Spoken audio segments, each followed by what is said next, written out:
Hello bachcho, let's read the question. Question here says select the incorrect statement and statements are option A is RBCs become sickle shaped under low oxygen tension in sickle cell anemia. Option B is phenyl pyruvic acid gets accumulated in brain and excreted in urine due to poor absorption by kidney.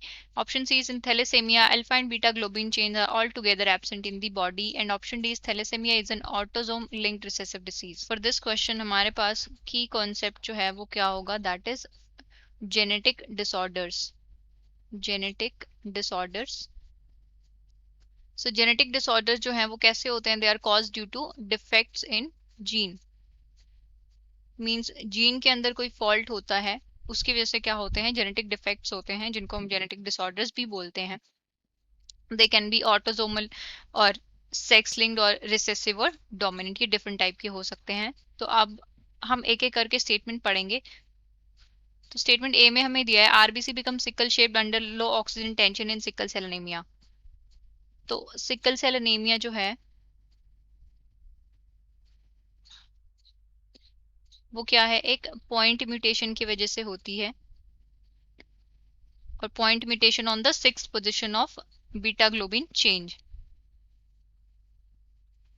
And उसमें क्या mutation होता है? जो glutamic acid होता है वो किससे replace हो जाता है?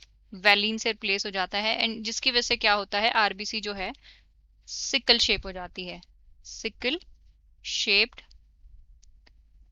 एंड इस केस में क्या दिया है? RBC become sickle shaped under low oxygen tension in sickle cell anaemia. हाँ, तो जब जहां पे लो ऑक्सीजन प्रेजेंट होती है तो उस केस में जो है आरबीसी किस तरीके से हो जाती है? सिकल शेप हो जाती है. तो ये स्टेटमेंट हमारी करेक्ट है.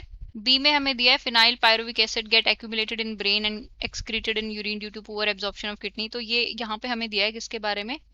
फिनाइल कीटोन्यूरिया के बारे में.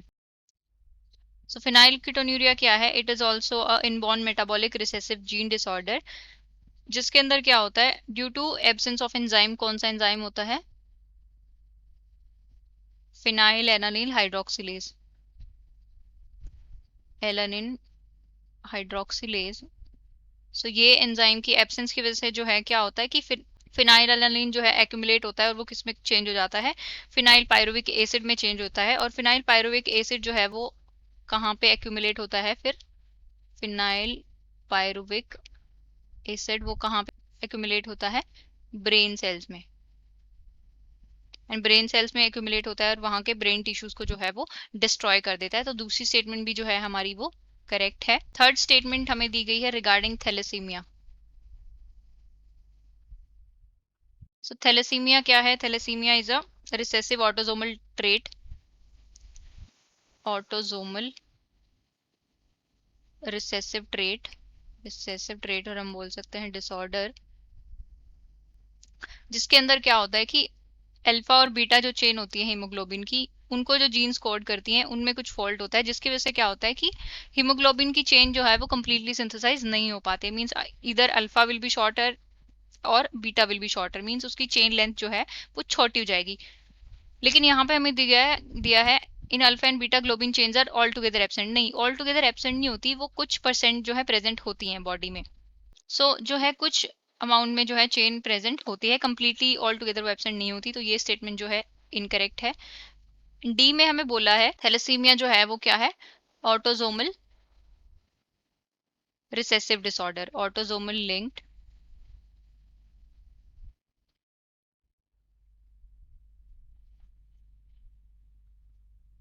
तो ये स्टेटमेंट भी जो है करेक्ट है, हमने अभी बात की. सो हमारा फाइनल आंसर जो है वो क्या होगा? हमें इनकरेक्ट स्टेटमेंट बतानी है, that is option C. In thalassaemia alpha and beta globin chains are all together absent in the body. तो ये ऑप्शन हमारा क्या है? सही है. And this statement is incorrect. So I hope you have understood it well. Best of luck and thank you.